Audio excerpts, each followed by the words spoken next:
이사야 40장 27절에서 31절 말씀을 가지고 힘의 원천이란 제목을 정했습니다. 구약 성경은 모세 오경과 또 역사서 그리고 욥, 시편, 잠언, 전도서, 아가서로 이어지는 시편이 있고 시가가 있습니다. 그리고 마지막으로 선지서, 이사야서에서 말라기서까지 이렇게 네 부분으로 구성되어 있습니다. 선지자들이 지은 선지서는 책 분량에 따라서 대선지서, 소선지서로 구분하는데 분량이 많은 대선지서는 이사야, 예레미야, 예가, 에스겔, 다니엘 이렇게 5권이고 나머지 분량이 적은 12권은 소선지서로 구분이 됩니다. 이 중 이사야서는 선지서를 여는 첫 번째 책이면서 가장 분량 66장이나 됩니다. 그렇게 많은 분량의 책이기도 합니다. 이사야서는 그의 이사야의 아버지는 아모스라는 사람이었고 그 이름은 여호와의 구원하신다는 그런 뜻을 지니고 있습니다. 그는 남왕국 유다 나라에서 대표적인 예언자였으며 유다 왕이 우시야, 요담, 아하스, 히스기야 네 왕을 거치면서 60년간이나 활동한 그런 사람이었습니다.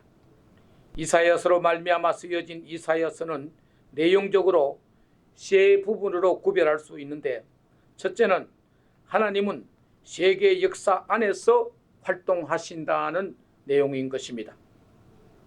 하나님은 유대 민족의 하나님만이 아니라 전 세계를 관할하시는 하나님이심을 말씀하고 있습니다. 그의 예언의 범위는 주변 나라에까지 이르고 있습니다. 둘째로는 하나님은 거룩하시다는 내용입니다. 이사야서의 중심 사상이라고도 할 수 있습니다. 아모스는 정의를, 호세아는 사랑을 부르짖은 데 반하여 이사야는 하나님의 거룩하심을 주장하고 있습니다. 세 번째는 남은 자, 즉 그루터기와 메시아 사상이 중심인 것입니다. 많은 백성들의 계속적인 죄악과 형벌 중에서도 남은 자가 보존될 것을 말씀하고 있습니다. 그리고 신약 성서의 기자들도 많이 인용함과 같이 이사야서에서는 메시아 예언을 하는 그런 많은 내용들이 포함되어 있는 것입니다. 오늘의 본문은 특히 유다 백성들이 때로는 많은 어려움과 또 난관의 직면에서 기력을 잃고 실망하고 있음에 대해서 그들에게 힘을 공급해 주시는 하나님이 계심을 주지시키고 있는 것입니다. 첫째, 인생에 대한 의문이 있습니다. 본문 27절 말씀에 보면 야곱아 내가 어찌하여 말하며 이스라엘아 내가 어찌하여 이르기를 내 사정은 여호와께 숨겨졌으며 원통한 것은 내 하나님께서 수리하심을 받지 못한다 하느냐고 말하고 있습니다. 어려움과 환난을 당할 때 하나님의 백성들은 과연 하나님이 내 기도를 들으시고 계시는가? 라고 의심할 수가 있습니다. 과연 하나님이 내 원통한 사실을 알고나 계실까 하는 그런 의문을 가질 수 있습니다. 늘 환난과 역경을 당하였던 이스라엘 백성들은 가끔씩 이렇게 하나님에 대한 의문을 품을 때가 있는 것입니다. 이것은 의문이라기보다는 실망이라고 할 수 있습니다. 도대체 하나님은 나같이 하잘것없는 존재에 대해 관심이나 가지실까 하는 그런 생각을 하게 됩니다. 비록 이것은 이스라엘 백성이나 유다 백성 민족에게만 국한되는 의문은 아닙니다. 우리 하나님의 백성들도 가끔씩 하나님에 대한 의문을 품을 때가 적지 않게 있음을 알 수 있습니다. 이런 하나님의 도우심에 대한 의구심은 누구나가 한 번쯤은 가져볼 수 있는 일입니다. 학문의 출발이 의문에서 비롯되었다는 말도 있듯이 하나님에 대한 신앙도 때로는 심한 의문에서부터 비롯될 수 있는 것입니다. 의문이 의문으로 끝나는 것이 아니라 거기에 대한 대답으로 인해서 확신을 가지게 되고 체험을 경험할 수 있게 되기 때문입니다. 의문 자체를 죄악시할 필요는 없습니다. 의문이 있다는 것은 존재에 대한 확신이 있기 때문입니다. 하나님이 내 사정과 내 원통한 일을 아직 수리하지 못하고 있지 않나 하는 의구심은 하나님의 존재에 대한 확신에서 비롯되는 것입니다. 집에 사람이 아무도 없다는 것을 아는 사람은 아예 문을 두드리지도 않습니다. 다만 누군가가 있다는 확신을 가질 때 문을 두드리게 되고, 그래도 응답이 없을 때는 자고 있는지 아니면 샤워를 하고 있는지 텔레비전을 보고 있는지 전화를 하는지 라고 생각을 해보며 문을 더욱 두드리게 되는 것입니다. 여기 하나님이 나의 억울하고 괴로운 사정을 수리하지 않고 계시는 것과 같은 의문을 품은 자체가 하나님의 존재에 대한 확신에서 비롯되는 것입니다.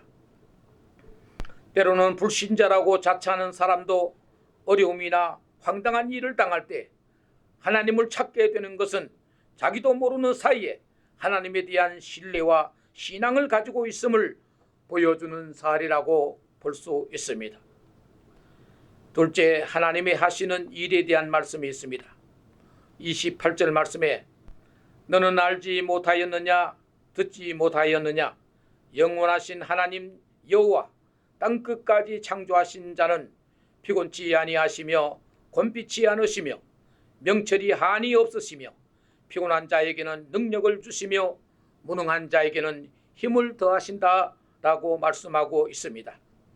하나님은 우리 인생이 피곤하고 지쳐 있을 때 결코 외면하시는 하나님이 아니라는 사실을 분명하게 환기시켜 주고 있는 것입니다. 피곤한 자를 온전히 도울 수는 없습니다.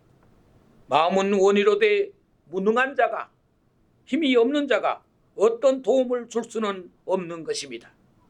불치병으로 죽어가는 어린 자식을 앞에 둔 어느 어머니는 아가야, 나는 너를 위해 아무것도 해줄 수 없는 애미란다 라고 탄식하는 것은 바로 자식을 사랑하는 마음은 하늘 같지만 그를 위해 아무것도 할 수 없는 자신의 무능함을 자책하는 부모의 심정을 말해주고 있는 것입니다.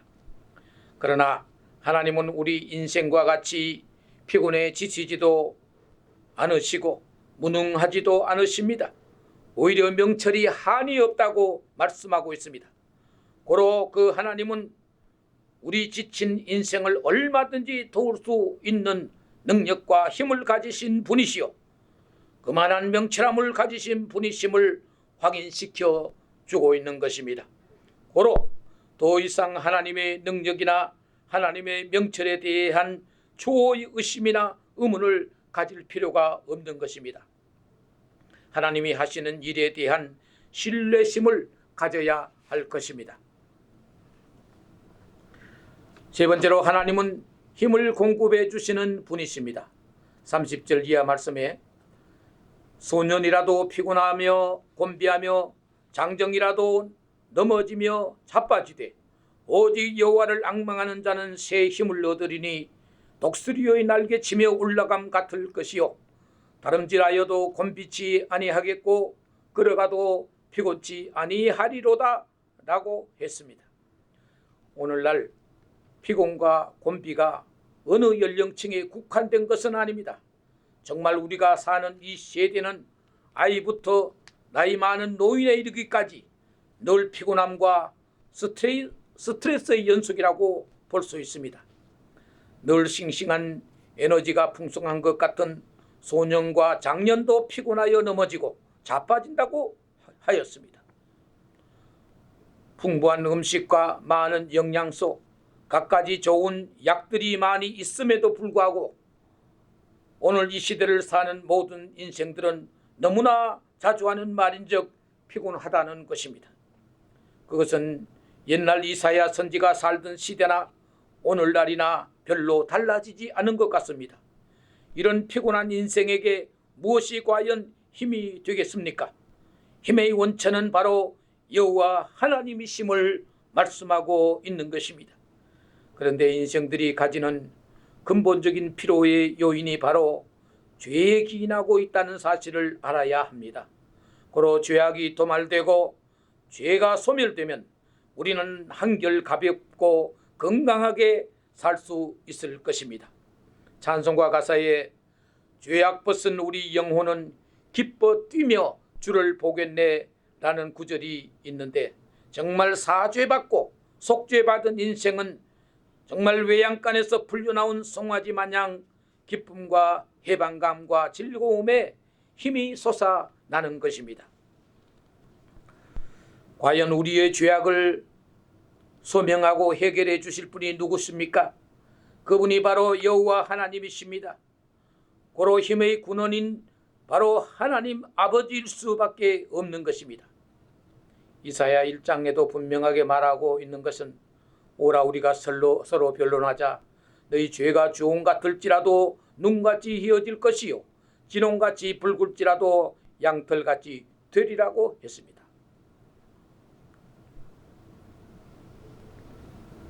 주홍같이 붉고 진홍 같은 것을 눈과 같이 양털처럼 되게 하실 분은 바로 여호와 하나님 뿐이신 것입니다. 그리고 신약 성서에 보면 예수님은 중풍병자를 향하여 소자야 너의 죄가 사하였느니라고 선언하였습니다. 여호와 하나님과 그의 아들 예수 그리스도만이 우리의 죄악을 사하실 수가 있음을 성서는 밝혀주고 있습니다. 인간의 근본적인 피로의 원인인 죄악이 도말될 때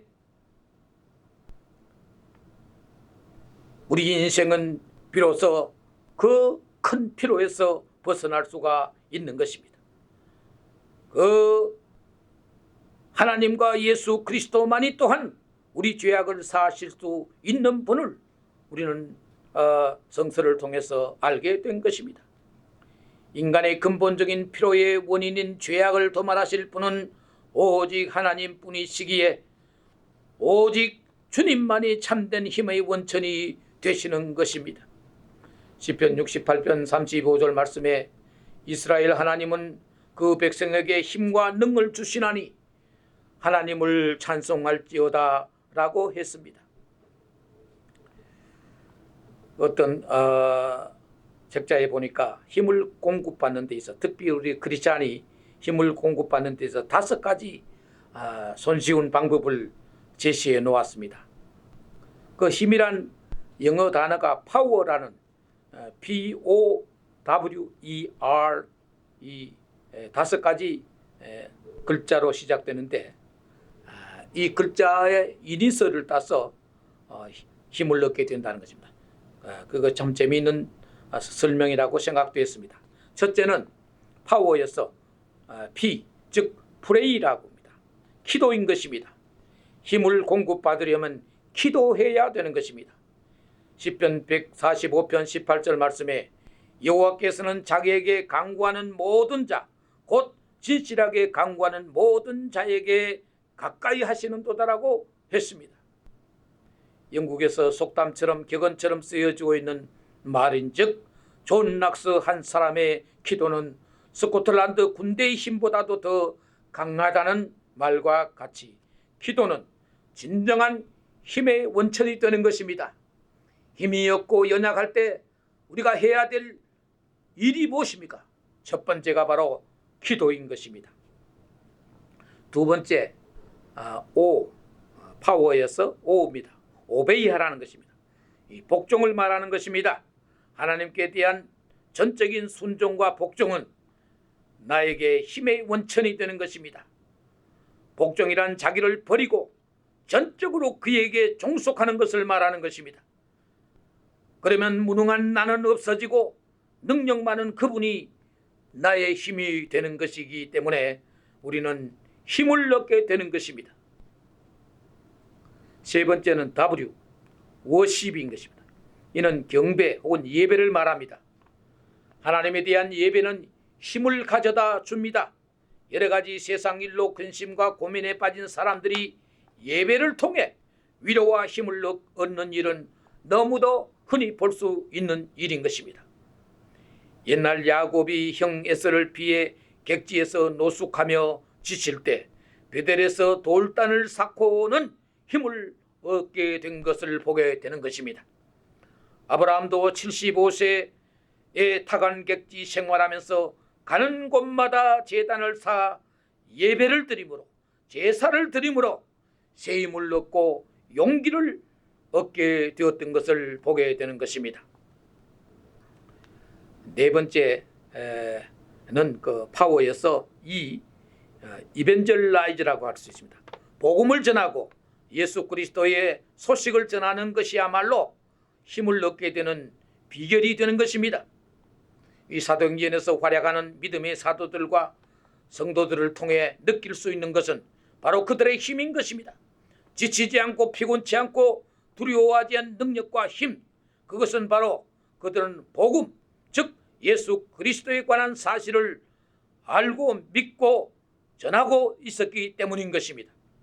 예수님이 이 땅에 오셔서 우리들의 구주가 되셨고 부활하고 승리하신 이 사실은 모든 성도들에게 끊임없는 힘과 에너지를 공급해주는 힘이 되는 것입니다. 복음 전파에 뚜렷한 목표가 있다면 하나님께서는 우리에게 힘을 공급해 주실 줄로 믿습니다. 다섯 번째는 리드입니다. 즉 읽기입니다. 성경 읽기는 힘을 공급받을 수 있는 정말 훌륭한 비결이 되는 것입니다. 베드로 사도는 어린아이같이 신령한 젖을 사모하라고 하였습니다. 시편 119편에서 주의 말씀은 내 발의 등이요 내 길의 빛이니이다 라고 하였고, 또 히브리서 4장 12절 말씀에는 하나님의 말씀은 살았고 운동력이 있어 좌우의 어떤 날성 검보다도 예리하여 홍과 영과 및 관절과 골수를 찔러 쪼개기까지 한다고 했던 것입니다.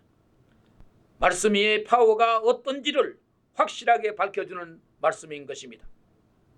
이처럼 기도와 복종과 예배와 복음에 대한 열정과 성경 읽기를 통해서 우리는 말할 수 없는 하나님으로부터의 영적 능력을 얻게 되는 것입니다. 결론적으로 말씀드리겠습니다. 시편 18편 1절 말씀에 인상 깊은 구절이 있습니다. 나의 힘이 되신 여호와여 내가 주를 사랑하나이다 라고 하였습니다. 오늘날 모든 경배나 숭배의 대상이 알고 보면 모두가 힘에 근거하고 있음을 알 수 있습니다. 권력, 금력, 지력, 매력, 체력, 영역 등등 힘이야말로 이 세상에서 모든 사람이 흠모하는 대상임을 알 수 있습니다.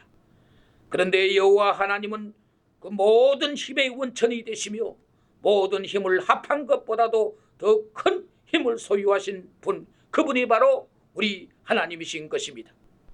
나의 힘이 되신 여호와여 내가 주를 사랑하나이다라는 이 구절 하나를 통해 정말 하나님이야말로 진정한 힘이시며 고로 우리가 그를 경배할 수밖에 없음도 알고 깨달아야 하는 것입니다.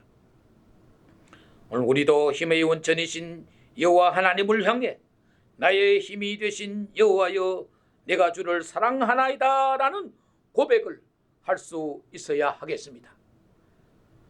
그래서 나날이 쇠잔해가고 피곤해가는 내 육신과 영혼에 하나님으로부터 오는 힘을 공급받아 풍성한 에너지로 남은 여생을 힘차게 살게 되기를 소원하는 것입니다. 감사합니다.